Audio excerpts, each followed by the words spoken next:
Prepper Pantry reorganization.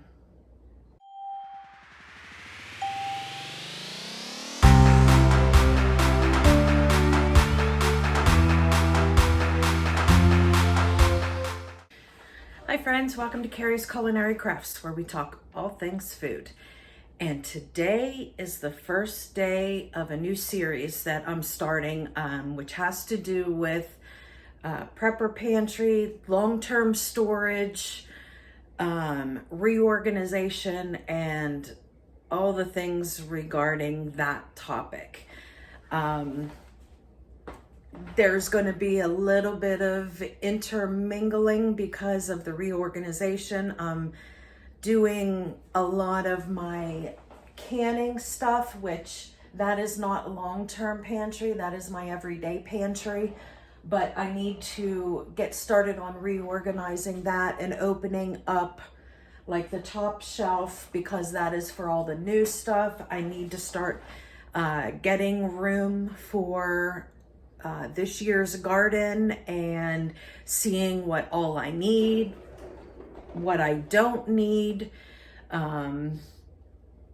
So in order for me to get all that stuff down, which I like to do every year anyway, because then I, dust everything off and I look at the dates and make sure that I get the oldest stuff on the bottom shelf, because I work my way up from the bottom shelf up to the top. The top is always the very newest stuff.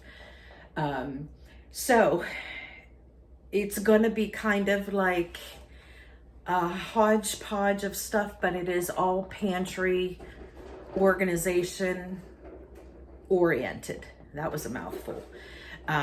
We're going to be doing a lot of stuff, and that would be including going down into my long-term storage room, which I have not shared with anybody here yet, but I'm working my way down. I'm starting here and working my way down.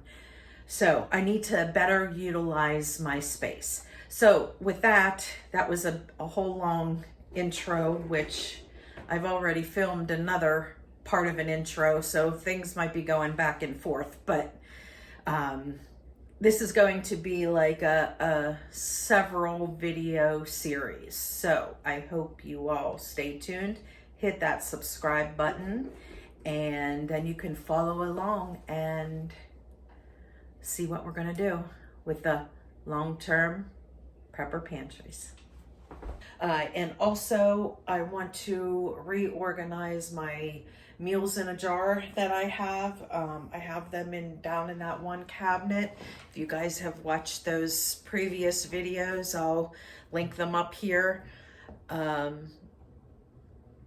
They all fit into one cabinet, but I have another cabinet that's back here in the corner. It's like a blind cabinet that I don't get into very often, and I figured that would be the best place to go ahead and store them. It would get them more out of the way, and I could leave that front cabinet for other stuff that I need to get into easily.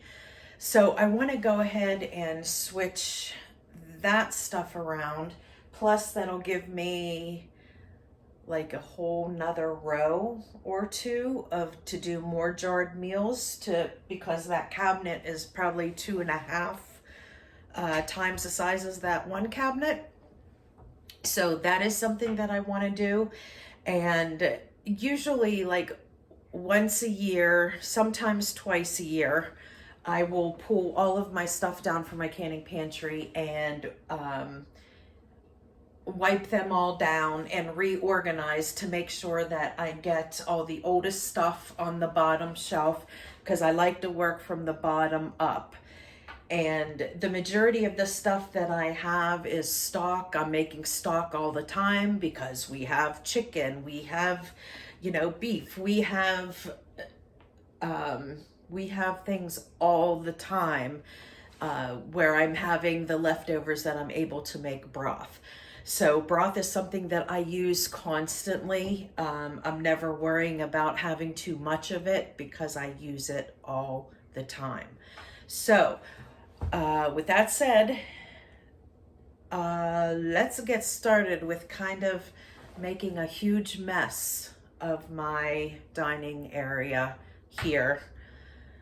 It's got to get messy before it gets cleaner, right? So I'm going to go ahead and start pulling some things. I'm going to do the easiest thing first, is pulling out the stuff in this blind cabinet down here and pulling out my meals in a jar, and I'm going to get that taken care of because I have an appointment today at 12 and I'm going to be gone for a couple hours. So I don't want to have all of my canning stuff down on my table when I'm not here. Just in case when I get back from my appointment, if I am too exhausted to get back into it, it's not taking up my dining room table. So with that, I'm going to go ahead and turn you around and give you a quick shot of what exactly that I'm doing before I get into it. Okay, friends, so down here is the cabinet that I want to, oh, look, flower. Okay, is the cabinet that I want to redo. So there's this, and then it goes the whole way back to the wall in that corner. So that is what they call the blind cabinet space. And this is where I want to go ahead and put like all of my meals in a jars. These here, and then all of the meals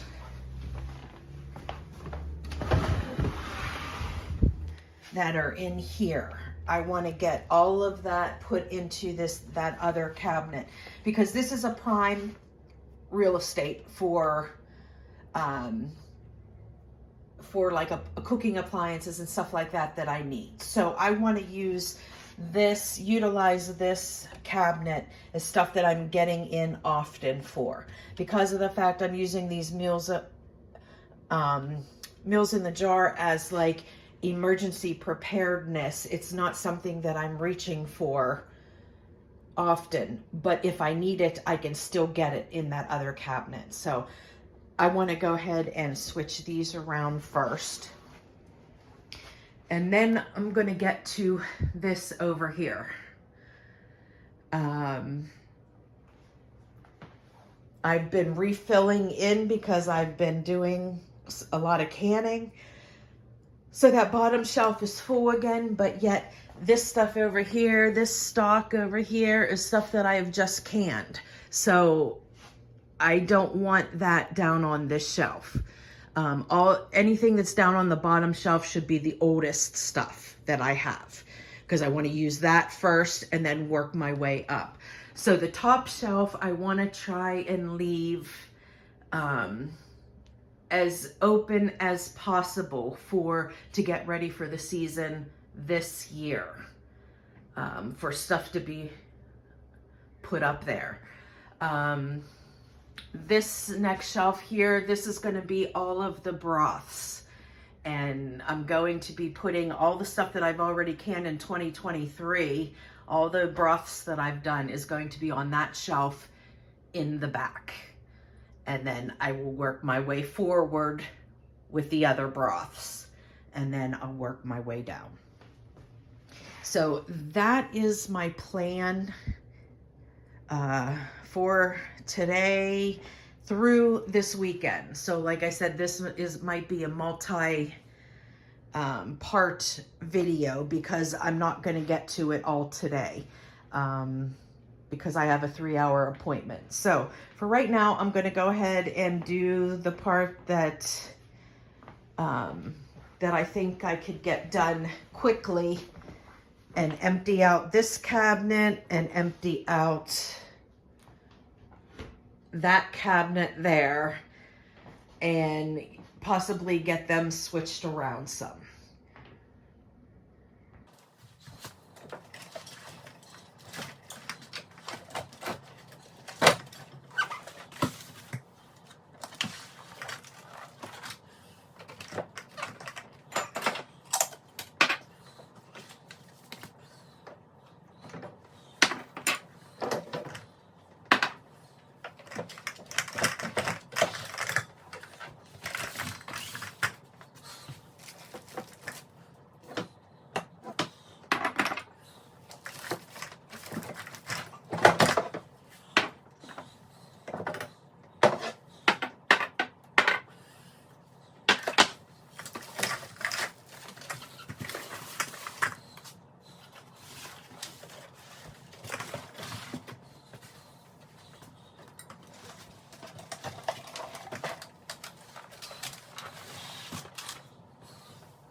are a lot of my homemade candles, homemade emergency candles that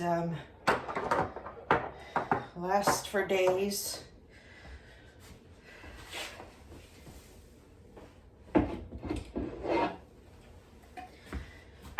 Okay. That cabinet is now empty. So now I need to empty that other cabinet over here.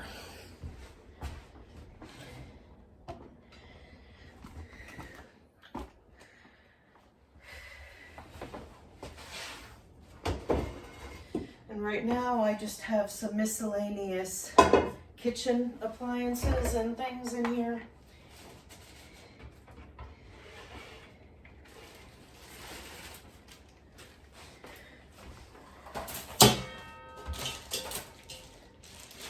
Extra canning stuff, some canning seals, Instant Pot seals,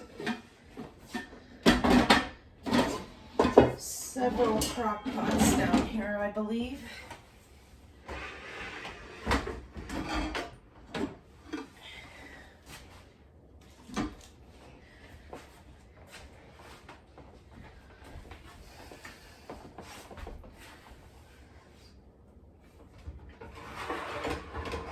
Okay, this is something I want to donate, I believe. Yes, this is a quesadilla maker. It would be great. It's a great tool if I only needed to make one or two at a time. But if I make quesadillas, I've got to make a lot. 2 teenage boys and a husband. One quesadilla is not gonna cut it. So I will donate that to somebody that could utilize it much better than me. And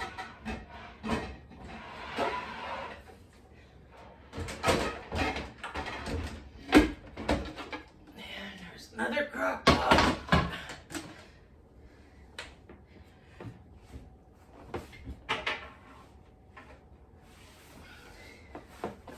Like I said, this is a blind cabinet way back there. It's hard to reach anything. Now this is my tortilla press slash, it actually cooks the tortilla as well. I don't like to use it as the cooker because it doesn't work how I'd like it to work. I like to do them in a pan much better because I can see it, but I still will keep this for the press part.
Okay.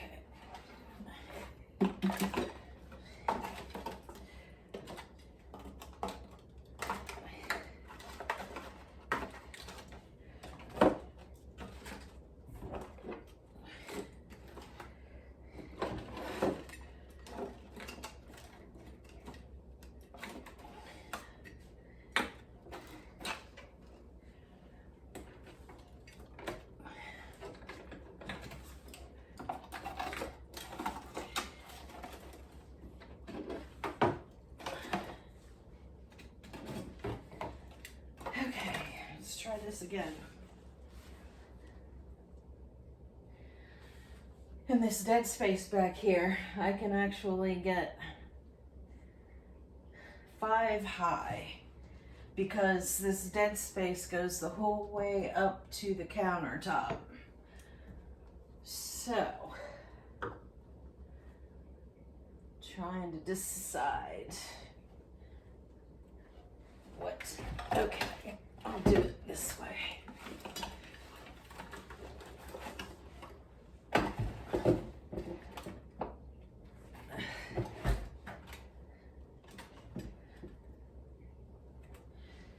Okay, very cool.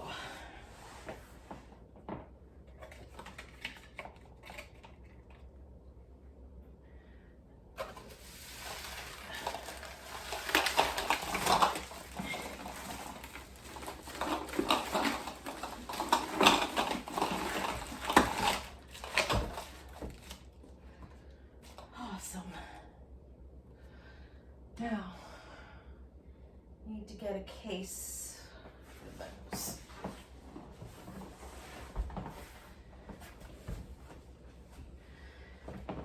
Whew. Yeah, okay.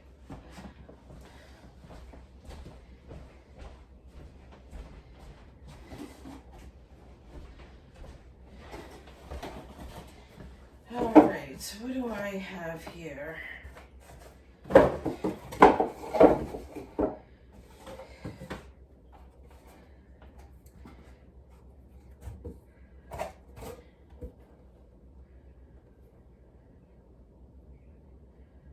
Okay, regular mouth, regular mouth, regular mouth. Okay, all of these are pint regular mouth.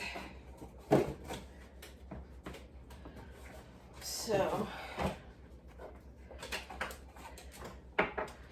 I will have to go down and get some wide mouth because both of my jars here are wide mouth.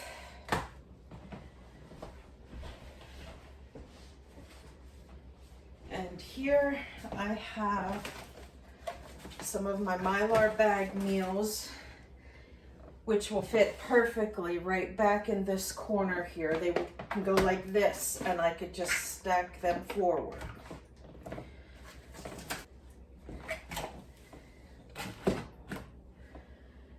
Yeah, they kind of fit perfectly down there. So, okay. Well, that's what I'm gonna do for now.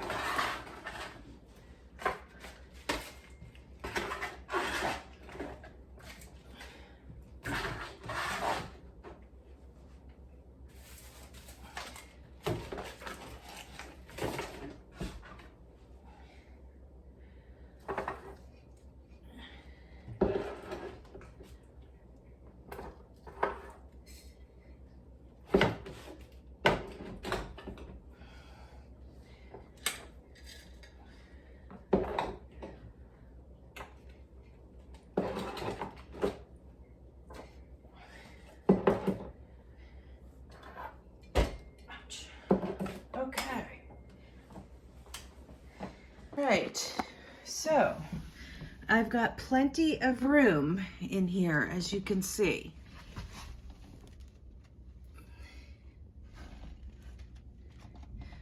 So, more room to add several more cases of meals in a jar.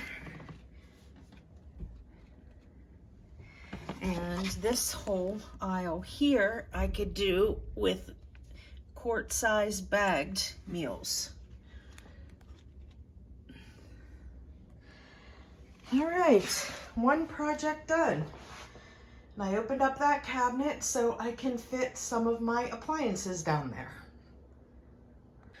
Okay, but for now, I think what I'm gonna do, since I have plenty of room down there, and I don't plan on doing any meals in a jar until next month, because my plan is to do 1 case a month. So in 1 year's worth of time, I would have 12 cases put back.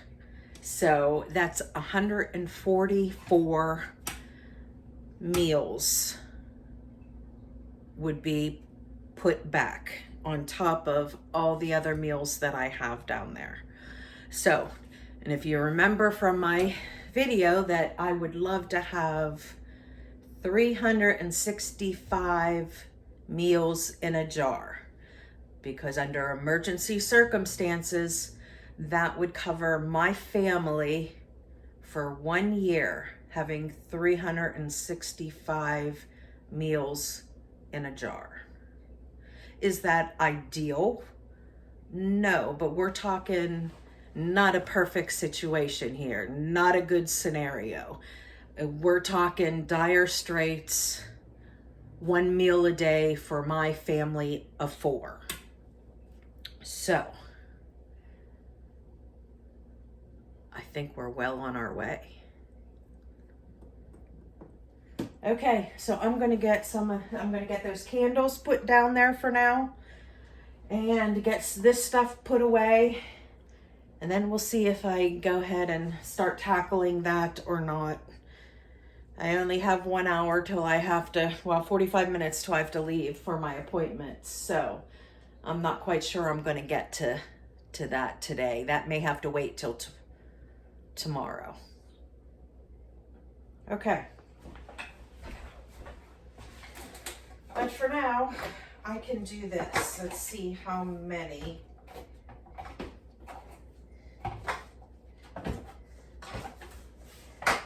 And of course, these are all like wide mouth. Well, I can fit some of them. Okay.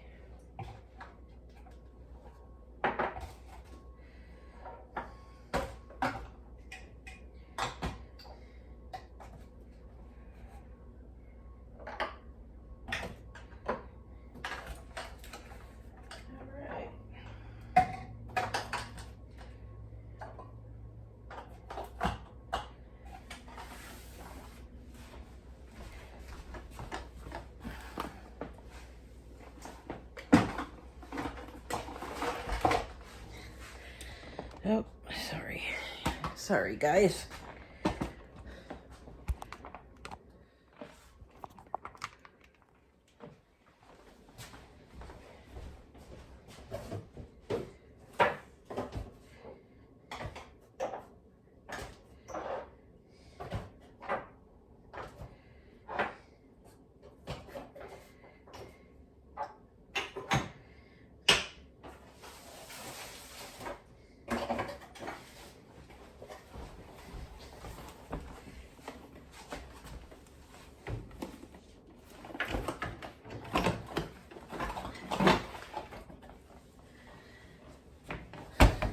Okay, ta-da! Part 1, done.